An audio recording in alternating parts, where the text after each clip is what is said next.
ఆడపిల్లను అయితే ఆస్తిలో సమాన హక్కు ఉండదా? ఇదెక్కడి న్యాయం? కథనం గురించి తెలుసుకుందాం. చిన్నప్పటి నుంచి అదేమిటో నాన్నంటే నాకు ఇష్టం. ఎందుకిలా అంటున్నాను అంటే, అందరికీ అమ్మంటే ఇష్టం ఉంటుంది కదా.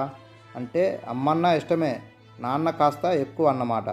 సంతోషమైన బాధ అయినా పంచుకోవడానికి నాన్న దగ్గరికి పరిగెత్తేదాన్ని. ఆయనకే ముందు చెప్పేదాన్ని. దీనికి ఒక కారణం ఉంది.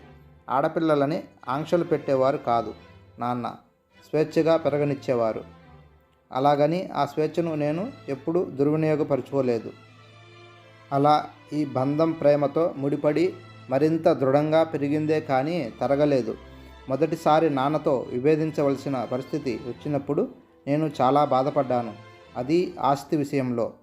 ఎప్పుడూ నేను ఆడపిల్లలను మగపిల్లలను తల్లిదండ్రులు సమానంగా చూడాలని దృక్పథంలో ఉండేదాన్ని. దానికి ఏమాత్రం తేడా వచ్చినా తట్టుకోలేకపోయేదాన్ని. అమ్మని ఒకసారి పట్టుచీర కొనుక్కోమని నాన్న 10,000 ఇస్తే ఆ డబ్బును కూతుళ్ళు కోడళ్లతో సమానంగా పంచుకొని ఇదే నాకిష్టమని అంది. ఆ రోజు నేను ఎంత సంబరపడ్డానో. తల్లి అంటే ఇలా ఉండాలని అనుకున్నా. కానీ ఆస్తి పంచటం దగ్గరకు వచ్చేటప్పటికి నాన్న చిన్న చూపు చూశారు. అమ్మ ఆయన్నే సమర్థించింది. అలాంటప్పుడు ఆడపిల్లలకు ఉన్న ఆస్తిని చూసిందమ్మ. అదేదో తన మగపిల్లలకు లేనట్లు. ఇది అన్యాయం కదా. అసలు విషయం చెప్పలేదు. నాన్న మాకు ఉన్న పొలంలో కొంత అమ్మేశారు. దానికి 20 లక్షలు వచ్చింది. అందులో 10 లక్షలు తీసుకుని మిగతాది ఇస్తానన్నారు. అది ఎలా అంటే, ఇద్దరు మగపిల్లలకు ఒక్కొక్కరికి 4 లక్షలు, ఆడపిల్లలకు 1 లక్ష అన్నట్లు. అలా ఎందుకు? సమానంగా దాన్ని పంచమని. నేను అక్కడ డబ్బు ప్రసక్తి కోసం కాదు, సమానత్వం కోసం నా పోరాటం. రిజిస్ట్రేషన్ రోజున మిగిలిన డబ్బు నాకు ఇస్తామని మాట ఇచ్చి సంతకం చేయించుకున్నారు. అప్పటికీ మా వారు చెబుతూనే ఉన్నారు, బ్యాంకులో డబ్బులు వేసినది చూశాకే సంతకం పెట్టమని. అది ఆయన తప్పు కాదు. ఇన్నేళ్ళు ఎంత ఇస్తే అంత పుచ్చుకున్నారు. 1000 రూపాయల వస్తువు కొనుక్కోమని 200 చేతిలో పెట్టిన రోజులు ఉన్నాయి. డబ్బు వచ్చినప్పుడు కూడా ఇవ్వకపోతే ఎలా? అది ఆంధ్రాలో ఆడపిల్లలకు ఆస్తిలో సమాన హక్కు కూడా ఉంది. చట్టపరంగా ఇంజనీర్లైన నా 2 అన్నలు కూడా ఈ విషయంలో ఒక్క మాట కూడా మాట్లాడలేదు. ఎందరో ఆడపిల్లలు పుట్టింటి నుంచి డబ్బు తెచ్చుకున్నారు సమానంగా.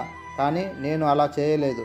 మాది పల్లెటూరు. నేను సంతకం చేయకపోతే రిజిస్ట్రేషన్ ఆగిపోతే నాన్నకి ఎంత తలవంపులు. ఇవ్వకపోవటం ఆయనకే వదిలేసి సంతకం చేశాను. జీవితంలో ఆయన ఎప్పుడూ మాట తప్పలేదు. కానీ నా విషయంలో తప్పారు. ఆ మాట డబ్బు నా అకౌంట్లో వేయలేదు. అది వేరే విషయం. ఊరంతా నన్నే తప్పు పట్టింది. నా త్యాగాన్ని గుర్తించలేదు. అయినా నేను బాధపడలేదు. నా ప్రయత్నం నేను చేశానని సరిపెట్టుకున్నాను. పైగా మీ పిల్లలకు నువ్వు ఆస్తి అలా సమానంగా పంచు అని సలహా ఇచ్చారు మా నాన్న. నీ భావాలు బాగుంటాయి అని కూడా మెచ్చుకున్నారు. చిన్న నవ్వు నవ్వి ఊరుకున్నాను. ఎందుకంటే నాకు పిల్లలు 2 సమానమే. ఆయన చెప్పినా చెప్పకున్నా నేను అలాగే మా అమ్మాయికి మా అబ్బాయికి సమానంగానే ఇస్తాను. దురదృష్టమో ఏమో కానీ కొన్నాళ్ళకి నాన్నకి పక్షవాతం వచ్చింది. అయ్యో, ఎలా జరిగిందేమిటి అని బాధ వేసింది. మాట తప్పిన వాళ్ళకి పక్షవాతం వస్తుందని ఎవరో పెద్ద రచయిత రాసింది.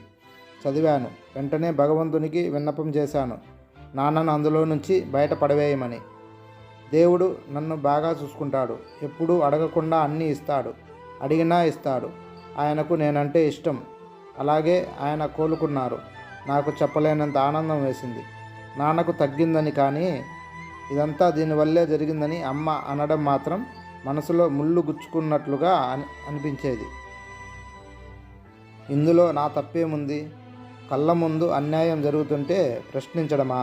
అది నాదైనా ఎవరిదైనా అలాగే పోరాడాను.